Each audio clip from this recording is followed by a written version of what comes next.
संसारी पदार्थों को पाके हमें अभिमान, गुमान, गर्व भी होता है। किसी को धन का गर्व है, किसी को परिवार का गर्व है, किसी को पद का गर्व है, किसी को जाति का गर्व है, किसी को प्रदेश का गर्व है। और ये गर्व, ये अभिमान सब चीज़ों का मूल है जो इंसान को चैन से, सुख से नहीं रहने देता, यह इसको अधोगति की ओर, नीचे की ओर लेके चलता है।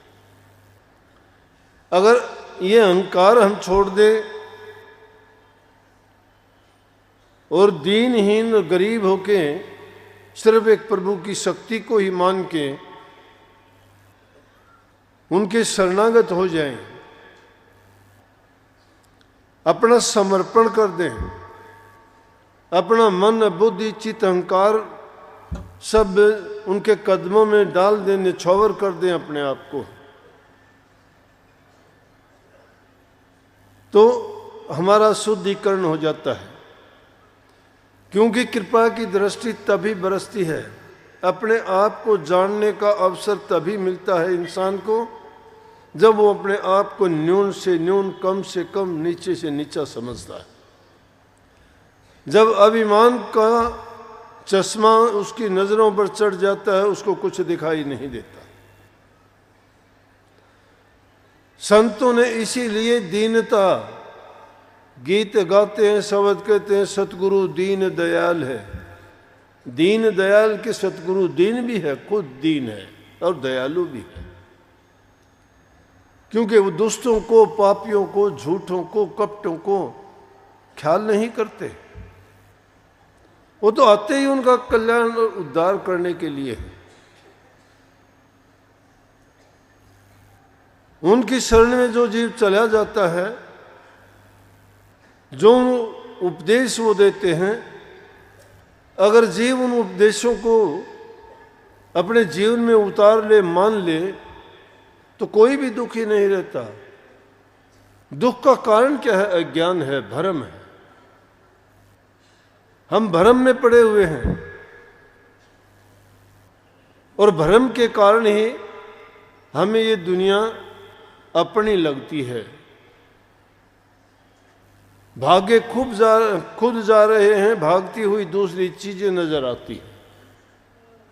जैसे रेल में सफर करते हुए हम देखते हैं, जब खिड़की से बाहर देखते हैं तो हमें पेड़ पौधे, मकान या खेतों में घूमने फिरने वाले जानवर, चरने वाले हमें यूं दिखाई देते हैं जैसे वो भागे जाते हैं, हम एक जगह स्थिर बैठे। इसी प्रकार से इस जीव की भी हालत है।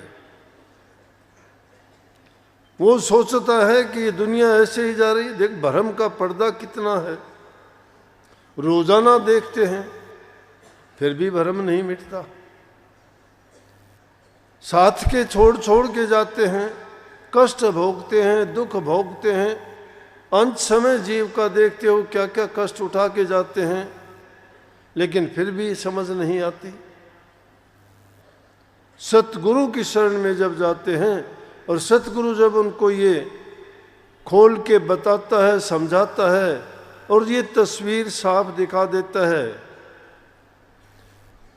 जब उस तस्वीर को देख लेता है तो आदमी को समझ आनी चाहिए। परंतु यही इस संसार में इस जीव के आने पर इसको ये भूल लगा दी गई कि इसको ना तो अपने पिछले जन्म याद हो रहें, ना पिछले कर्म याद रहें। पिछले कहाँ याद रखोगे? हम तो 2 दिन पहले के कर्मों को भी याद नहीं करते, भूल जाते हैं। पिछले जन्म तो काफी दूर पीछे गए, उनकी तरफ सोचने का अवसर ही नहीं है हमें। दौड़ लगी हुई है जीव को, वो उससे आगे निकलना चाहता है, वो आगे निकलना चाहता है, और दौड़ते दौड़ते ऐसी हालत हो जाती है कि वो खुद ही चला जाता है, लेकिन दौड़ खत्म नहीं होती। दौड़ खत्म नहीं होती, तृष्णा लगी हुई है। जिन कर्मों में पड़ जाता है वो छोड़े नहीं जाते, आदत बन जाती है, प्रकृति बन जाती है। वो उसी में जीना चाहता है, उसी में खुश रहना चाहता है। ये भी भूल लगाई गई है। जानबूझ के काल महाराज ने इस जीव को इन रस्सों से ऐसा जकड़ और बांध दिया कि वो छूट नहीं पाता। लेकिन संत सतगुरु इन बंधनों को ही काटने के लिए आते हैं। जिस चीज से हमारा कल्याण होता है, हित होता है, उन चीजों को हम अपनाना ही नहीं चाहते। वो सिर्फ भक्ति है, वो सिर्फ नाम भक्ति है। नाम भक्ति के बिना हमारे कर्म के जंजाल कभी नहीं कटते। नाम भक्ति ही गुरु भक्ति है, गुरु भक्ति ही प्रभु भक्ति है, और प्रभु की भक्ति गुरु भक्ति में ही मुक्ति है। वैसे मुक्ति कहीं भी नहीं है। पहली मुक्ति बुराइयों से होगी, फिर मुक्ति संसार से होगी, और फिर जन्म मरण की मुक्ति उसके बाद में होगी। हम मुक्त कहाँ होते हैं? हम तो एक चीज जो रख लिए है हमारे दिमाग में, उसी को ढोते ढोते जिंदगी भर उसको ढोते रहते हैं। आदत जो हो गई है उसको छोड़ना नहीं चाहते। ये नहीं सोचते कि जो कर्म करने जा रहा हूं, इस कर्म का परिणाम क्या होगा, कितने दिन के लिए मैं ऐसा करता हूं। महात्मा की बात, आदमी कर्म करता था, लूटता खसूटता था, एक डाकू था।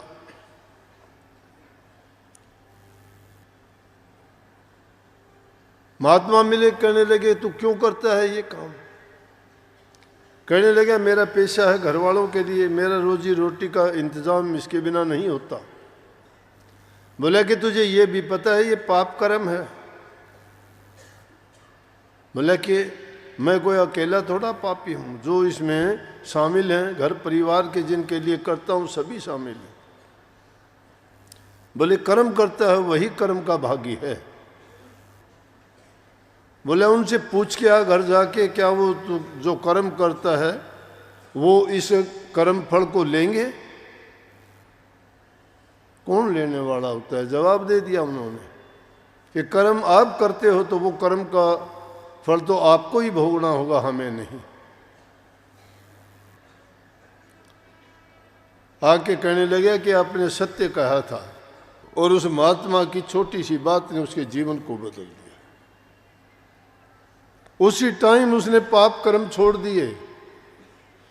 संतों का 2 मिनट का सत्संग भी, उनका संग भी, उनकी दृष्टि भी जब किसी जीव पर पड़ जाती है, कृपा हो जाती है। अगर सच्ची बात तो किसी जमाने की बात है। एक बैरूपिया था, और बैरूपिया बड़े अच्छे अच्छे खेल दिखाता था। तो एक बार एक राजा कहने लगा, अरे तू बहुत अच्छे अच्छे खेल दिखाता है, कभी तू महात्मा का खेल भी दिखा कोई। कहने लगे ठीक है राजा, दिखाएंगे, जब मुझे टाइम मिलेगा जरूर दिखाऊंगा। उसने कुछ दिन के बाद महात्मा का भेख बनाया और जाके नगरी के बाहर बैठ गया। लोग आने जाने लग गए, बंदगी करते बैठते। वो उपदेश करता, कोई दे के जाता, कुछ नहीं लेता किसी से, जो दे के जाते वापिस कर देता, नहीं तो भांड, और वो तो मांग के खाते हैं, लेके खाते हैं, कर्तव्य दिखा के उसके बदले में अपना व्यवसाय चलाते हैं, घर परिवार चलाते हैं, उनका धंधा है ये। लेकिन उन्होंने तो दिखाना था राजा को। जब पता लगा कि भाई एक महात्मा बड़ा सिद्ध है, कुछ नहीं लेता, उसको कोई देता है तो रोटी रोटी मुश्किल से खाता है, नहीं तो कोई देता है, इतना त्यागी है, सब वापिस कर देता है। जब राजा ने इतनी प्रशंसा सुनी, राजे महाराजे सेठ साहूकार व्यवसायी धन दौलत वाले लोग होते हैं, उनको समय कम ही होता है, वो तो भक्ति और इन चीज़ों को भी पैसे से ही खरीद लेना चाहते हैं। परंतु ऐसे नहीं, कुछ कर्म गति, कुछ पूर्वला लेख। कर्म होता है, कर्म गति भी होती है, पूर्व के लेख भी होते हैं। ये पूर्व जन्म के अच्छे संस्कार और कर्मों के कारण हमें ये हालत मिली है। तो राजा कहाँ टाइम उनको इतना सोचने का, लेकिन राजा ने जब ये बात सुनी कि एक महात्मा बहुत त्यागी है, वो नगरी के बाहर आया हुआ है, राजा कहने लगा वजीर से, चलो भाई, कहते हैं कि एक ऐसा महात्मा है, बड़ा त्यागी है, हम भी उसको देख के आए। राजा वजीर के लेके और दूसरे लोग भी उनके साथ गए, जाके बंदगी की महात्मा के। महात्मा ने आराम से, कोई राजा का आदर सत्कार नहीं किया, क्योंकि पाखंडी होंगे वो तो भाज के कुर्सी डालेंगे, उन चाय पानी की पूछेंगे, ये करेंगे वो करेंगे। अब महात्मा किसके, महात्मा तो कहते हैं कि तुम कैसे बादशाह हो, बादशाह तो संत होते हैं। महात्मा फकीर, मस्त फकीर, उसको किसी की परवाह थोड़ी थी। राजा गया, उसने पूछा ही नहीं, कहने लगे जी राजा आया है। बोले बहुत अच्छा, आशीर्वाद, बैठो। बैठ गया राजा। राजा ने इशारा किया, 10,000 रुपये की थैली रखवा दी। थैली रखी रही, चलने लगे, थैली को छोड़ के चले तो महात्मा कहने लगे राजा ये उठा के ले जाओ अपने। बोला जी ये तो आपकी भेंट के लिए, मुझे भेंट में क्या करना है, एक झोंपड़ी यहाँ से कोई उठा के लेके जाएगा, मुझे ज़रूरत नहीं है इसकी, 2 रोटी मुझे मिल जाती हैं, ये आप अपना ले जाओ। व्याधि है ये तो बीमारी है, रोग है, ये तो लुटेरी है, मुझे लूट लेगी। तो इसी तरह से वो कहने लगे ये तो व्याधि है, राजा उठा के लेके जाओ, इस बीमारी को कहाँ छोड़ दिया यहाँ। राजा ने ले लिया, उठा के चल दिया। अब कोई किसी की चीज़ हो, किसी को भेंट करे और वो ना ले तो कौन लेगा वापस, वही लेगा जिसने दी है। तो महापुरुषों ने इसको दूसरी चीज जगह, महात्मा बुद्ध जी ने इसको बहुत सुंदर ढंग से दूसरे ढंग में भी बताया। एक शिष्य कहने लगा कि हम भिक्षु लोग भिक्षा के लिए जाते हैं, लोग हमें बुरा बोलते हैं, गालियां देते हैं, तो हमें बहुत दुख होता है। ज्ञान ये है, महात्मा बुद्ध ने उनको सिखाया कि देखो आप भिक्षुक हो, भिक्षा लेने जाते हो, अगर तुम्हें कोई भिक्षा देता है और तुम भिक्षा लेने से इनकार कर दो तो भिक्षा कहाँ जाएगी। बोला वो तो उनके ही पास रहेगी। तो तुम्हें गाड़ियाँ देते हैं, गाड़ियाँ भी तुम ना लिया करो, वो उनके ही पास रह जाएंगी, वो गाड़ियाँ उन्हीं को लगेंगी, तुम्हें नहीं लगेंगी। सिर्फ समझ का फर्क है। इंसान थोड़ा सब्र धैर्य करके अगर मानसिक संतुलन ठीक रख के बात करे तो बड़ी से बड़ी विपत्ति और आपत्ति को टाल सकता है। लेकिन कौन टाल सकता है? वो टाल सकता है जो अपने मन की सोच अच्छी और सच्ची रखता है, जिसके विचारों में शुद्धि है, सोच अच्छी है। बस जब ये कहा तो वो अपनी थैली को उठा के चल दिए। जाने के बाद उसके 2-3 दिन बाद महात्मा अपना वही रूप धारण करके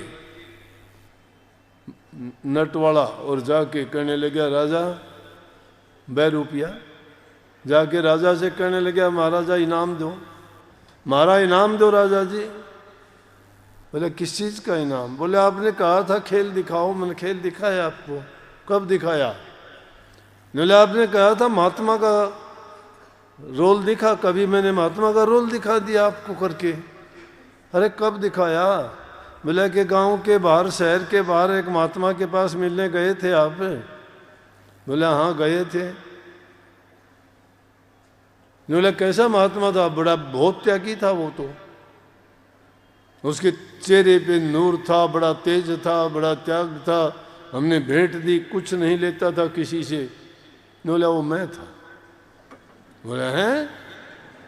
या तू था तो अगर अब तू इनाम लेने के लिए आ गया, मैंने तेरे आगे 10,000 रुपयों की थैली रखवाई थी, तू ले लेता पागल, इतना इनाम मैं तो नहीं दूंगा तेरे को। बोला राजा ले तो लेता, लेकिन अगर लेता तो महात्मा के बाणे को दोष लगता।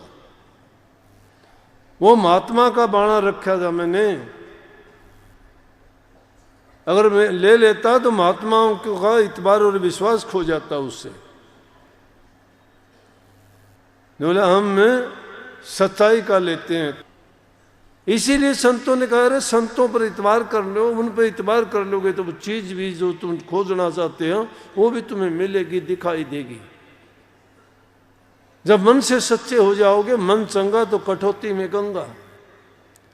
और मन तो हमारा शुद्ध है ही नहीं, जिसका शुद्ध मन नहीं है वो दूसरे में शुद्धता कैसे खोज लेगा। हम अपने विचारों के अनुरूप दूसरों को सोचते हैं, इसलिए इंसान अच्छा संग करता है, शुद्ध भोजन खाता है, अच्छे इंसानों में बैठता है, 2 घड़ी प्रभु का नाम लेता है और उसके घरों में सुख शांति है। वो आदमी जो भी काम करना चाहेगा करेगा, उसको पूरा लाभ मिलेगा उससे।